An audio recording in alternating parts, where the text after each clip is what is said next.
Muito bem, então agora vamos falar do restante dos apóstolos, né? Mateus Levi era um homem de alguma posse, o único que tinha um certo recurso entre todos. Era um bom homem de negócios, adaptando-se bem em qualquer ambiente social, e havia sido dotado com a capacidade de fazer amigos e se dar muito bem com uma grande variedade de pessoas. O ponto forte de Mateus era a sua devoção, do fundo do coração, à causa. Foi um discípulo sincero e cada vez mais crente na missão de Jesus e na certeza do reino. A fraqueza de Mateus era o seu ponto de vista estreito e materialista da vida, mas em todos esses pontos ele fez grande progresso com o passar dos meses. Ele nunca cessaria de repetir que o necessário era apenas a fé na questão de encontrar Deus. A presença de Mateus entre os 12 foi o meio de manter as portas do reino bem abertas para as hostes de almas desencorajadas e desterradas que haviam já há muito tempo considerando a si próprias como estando fora dos limites do consolo religioso. Homens e mulheres deserdados e em desespero e amontoados para ouvirem a Jesus, e ele nunca rejeitou nenhum deles. O que Mateus mais apreciava em Jesus era a disposição que o mestre tinha em perdoar. Mateus recebia as oferendas voluntariamente, feitas pelos discípulos crentes, mas ele nunca solicitou fundos abertamente às multidões. Ele fazia todo o seu trabalho financeiro de um modo silencioso e pessoal.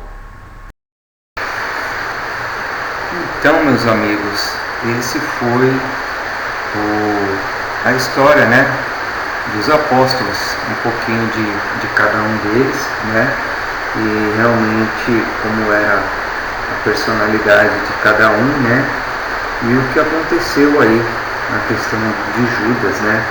Judas, ele já vinha, né, de uma criação meio falha, né, e infelizmente traiu, né, a todos os seus amigos e ao mestre que tanto o amava. Uma pena mesmo, né? Então, até uma próxima aula. Os apóstolos todos morreram sem saber que Mateus era o seu benfeitor, e em tal grau que, quando ele viajou para proclamar o evangelho do reino, depois do começo das perseguições, estava praticamente sem nenhum dinheiro, e esse publicano regenerado morreu triunfante, na fé de uma salvação que com tanta certeza ele havia aprendido com os ensinamentos do Mestre. Tomé Dídimo. Tomé era o 8º apóstolo e fora escolhido por Filipe. Mais tarde tornou-se conhecido como o incrédulo Tomé, mas os seus companheiros não o consideravam um incrédulo crônico. É bem verdade que a sua mente era do tipo lógico, cético, mas ele tinha uma forma de lealdade corajosa que proibia aos seus conhecidos considerá-lo como um cético. Apesar da pouca instrução, possuía uma mente perspicaz e de bom raciocínio. Possuidor de fato da única mente analítica dos 12, Tomé era realmente o cientista do grupo. Descobriram que ele era estupendamente honesto e inflexivelmente leal. Tomé estava rapidamente perdendo a fé no seu semelhante quando se ligou aos 12 e assim entrou em contato com o caráter nobre de Jesus. Essa associação ao Mestre começou imediatamente a transformar toda a disposição interior de Tomé, causando grandes mudanças nas suas reações mentais para com os seus semelhantes. A sua grande fraqueza era o seu duvidar suspeitoso, coisa que ele nunca venceu inteiramente em toda a sua vida na carne. Jesus experimentava bastante satisfação na companhia de Tomé e mantinha muitas e longas conversas pessoais com ele. A presença de Tomé entre os apóstolos foi um grande conforto para todos e encorajou muitas mentes perturbadas para virem para o reino. A admissão de Tomé no grupo dos 12 foi uma proclamação permanente de que Jesus ama até mesmo aqueles que duvidam sinceramente. Tomé reverenciava seu mestre por causa do seu caráter equilibrado. Tomé admirava e honrava de um modo alguém que, sendo misericordioso com tanto amor, era ainda tão inflexivelmente justo, tão firme e calmo, mas nunca indiferente. No Conselho dos 12, Tomé era sempre cauteloso, advogando em primeiro lugar uma política de segurança, mas se o seu conservadorismo fosse derrotado, era ele sempre o primeiro a executar o programa escolhido. Ele era um bom perdedor e não guardava rancores nem alimentava sentimentos de mágoa. E quando o mestre decidia enfrentar os riscos, era sempre Tomé que reanimava o grupo com suas palavras corajosas. Vamos, camaradas, vamos até lá morrer com ele. Tomé era o grande exemplo do ser humano que tem dúvidas, que se confronta com elas e que as vence. Tomé teve momentos difíceis durante os dias de interrogatório e da crucificação. Durante alguns dias ele chegou às profundezas do desespero, mas retomou a sua coragem, permaneceu solidário com os apóstolos e esteve presente junto com eles para acolher Jesus no mar da Galileia. E Tomé continuou a pregar e batizar até ser preso e executado pelos romanos em Malta. Tiago e Judas Alfeus. Tiago e Judas, filhos de Alfeus, os pescadores gêmeos que viviam perto de Queresa, foram o 9º e 10º apóstolo, sendo escolhidos por Tiago e João Zebedeu. Não há muito o que ser dito sobre esses dois pescadores comuns. Eles amavam o seu mestre e Jesus o amava, mas eles nunca interromperam seus discursos com perguntas. Eles entendiam pouquíssimo sobre as questões filosóficas e sobre os debates teológicos dos seus companheiros. André os designou para manter a ordem junto às multidões. Eles eram os principais porteiros nas horas da pregação e eram os servidores gerais dos 12. Tiago e Judas, que também eram chamados de Tadeu e Lebeu, não possuíam pontos fortes ou fracos. Tiago Alfeus amava Jesus por conta de sua simplicidade. Esses gêmeos não conseguiam compreender a mente de Jesus, mas captavam o laço de compaixão entre eles próprios e o coração do Mestre. Judas Alfeus sentia-se atraído pela humildade sem ostentação do Mestre. Tal humildade, aliada à dignidade pessoal, exercia um grande encanto sobre Judas. Os gêmeos serviram fielmente até o fim, até os dias escuros do julgamento, da crucificação e do desespero. Eles nunca perderam a sua fé em Jesus e foram os primeiros a acreditar em sua ressurreição, mas não conseguiam compreender o estabelecimento do reino. Pouco após a morte do Mestre, eles voltaram para suas famílias e para as redes de pesca. Estava realizado o trabalho deles. Eles não possuíam capacidade para continuar nas batalhas mais complexas do reino. Contudo, viveram e morreram, conscientes de terem sido honrados e abençoados pelos 4 anos de contato estreito e pessoal com o Filho de Deus, o soberano Criador de um universo. Pois é, gente, 4 anos foi o tempo de convívio entre Jesus e os 12 apóstolos. Nesse período, ambos aprenderam muito um com os outros e em 4 anos de pregação, eles conquistaram milhares e milhares de almas. Simão o Zelote foi o 11º apóstolo escolhido por Simão Pedro. Era um homem capaz, de bons ancestrais e vivia com sua família em Cafarnaum. Era um agitador feérico e também um homem que falava muito sem pensar. A força de Simão estava na sua inspirada lealdade. A grande fraqueza de Simão estava no lado materialista da sua mente. De judeu nacionalista que era, ele não poderia tão rapidamente transformar-se em um internacionalista de mente espiritualizada. 4 anos foi um tempo curto demais para que se fizesse tal transformação intelectual e emocional, mas Jesus sempre se manteve paciente com ele. O que Simão tanto admirava em Jesus era a sua calma, a segurança, a estabilidade e a serenidade inexplicável do Mestre. Simão era um grande argumentador e gostava de discutir.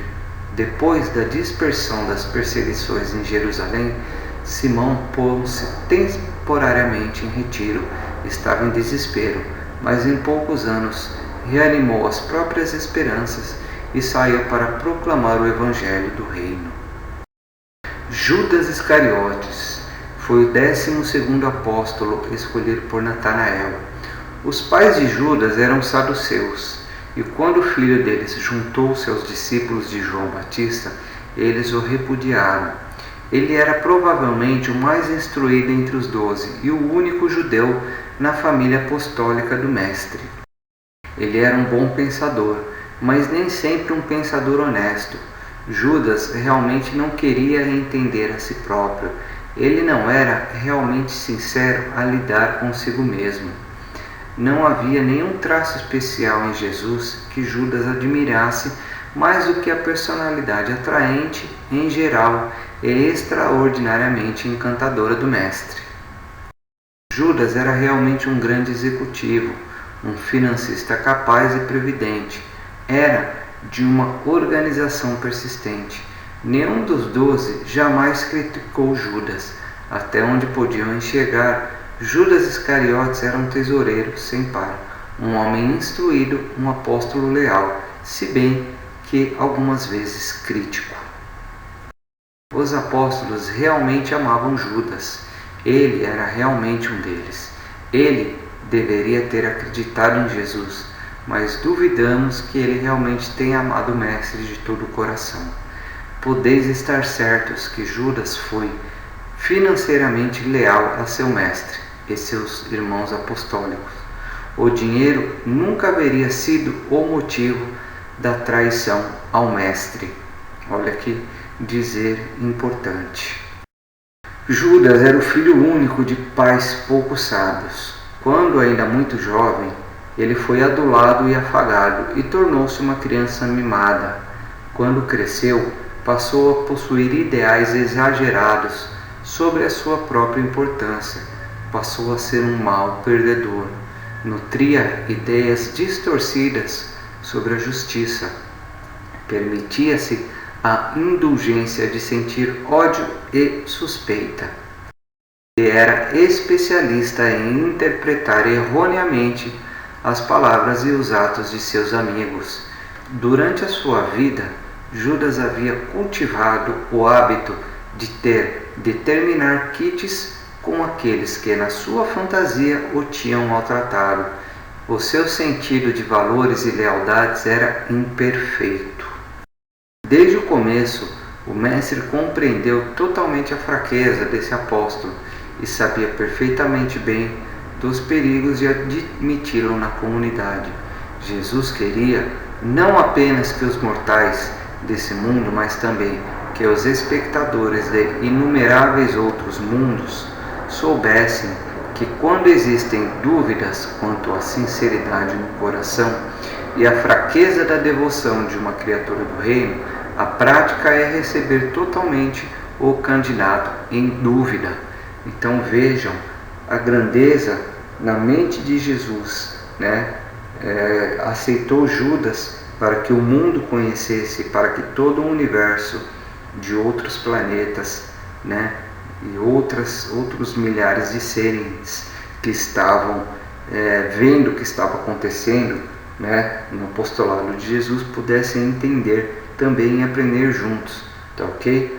Porque os outros planetas não estavam em quarentena espiritual e havia uma comunicação, então se sabia tudo o que acontecia no universo.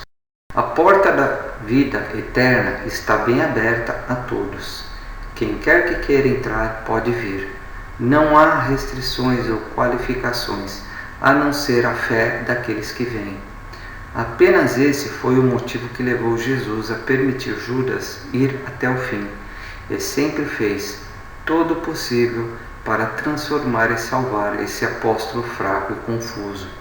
Vejam, Jesus não foi surpreendido pelos atos, pelas atitudes de Judas Iscariotes. Jesus sabia muito bem todo o comportamento dele, mas lutou até o fim porque o amava. Contudo, quando a luz não é recebida com honestidade e vivida de acordo, ela tende a transformar-se em trevas dentro da alma. Judas cresceu intelectualmente com os ensinamentos de Jesus sobre o reino, mas não conseguiu progressos na aquisição do caráter espiritual, como lograram os outros apóstolos. Ele não conseguiu fazer um progresso pessoal satisfatório na experiência espiritual. Cada vez mais, Judas deixou os desapontamentos pessoais crescerem dentro dele para finalmente tornar-se vítima do ressentimento. Os seus sentimentos haviam sido feridos muitas vezes e ele deixou que a suspeita crescesse de um modo anormal. Em breve, ele tornou-se obcecado pela ideia de tirar a diferença e ficar quites, de fazer qualquer coisa para vingar-se, chegando até mesmo à traição de seus amigos e seu mestre. Essas ideias perversas e perigosas não tomaram forma até o dia em que uma mulher agradecida entornou uma caixa valiosa de incenso aos pés de Jesus. Isso pareceu um desperdício para Judas, e quando, ao seu protesto público, foi tão vivamente desaprovado por Jesus, ali diante de todos, foi demais.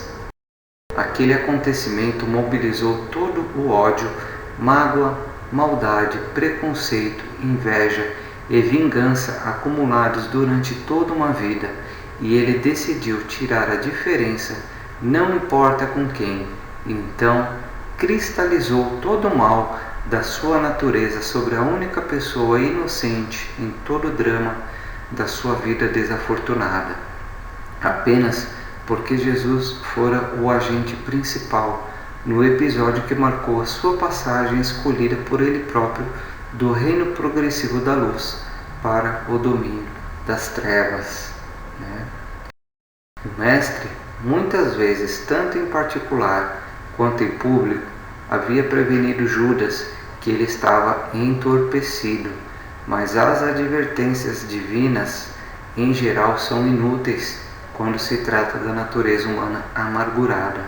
Jesus fez tudo o que foi possível e compatível com a liberdade moral humana para que Judas não escolhesse o caminho errado. Então Jesus lutou até o fim por Judas, que se ressentia por qualquer coisa. O grande teste finalmente veio. O filho do ressentimento fracassou e, dando a si mesmo uma auto-importância exagerada, cedeu ao ditame amargo e sórdido de uma mente orgulhosa, vingativa que mergulhava em confusão, no desespero e na perversidade. Judas entrou na intriga baixa e vergonhosa para trair o seu senhor e mestre e rapidamente levou adiante o esquema nefando. Durante a realização do plano concebido, ele experimentou momentos de arrependimento e vergonha. Nesses intervalos de lucidez, ele concebeu medrosamente, tal para a defesa de sua própria mente, a ideia de que seria possível que Jesus exercesse o seu poder para liberar a si próprio no último momento. Então, de certa maneira, ele também se iludiu achando que Jesus fosse fazer algo mirabolante para não ser pego, Quando o negócio vil e pecaminoso estava terminado, esse mortal renegado, que tinha dado tão pouca importância a vender o seu amigo por 30 peças de prata para satisfazer a sua muito alimentada sede de vingança, saiu precipitadamente e cometeu o ato final no drama da fuga às realidades da existência mortal. E assim terminamos, um pouquinho da história de cada um, como que era a característica, a personalidade, e um pouco mais a fundo aí a questão de Judas, como ele sofreu desde o início com uma educação não muito correta, e todo o ressentimento que ele carregava dentro de si a vida inteira e acabou descontando em cima da pessoa mais inocente, que era Jesus. E esse foi a história dos apóstolos. Espero que tenham gostado e descoberto sobre eles, Até uma próxima.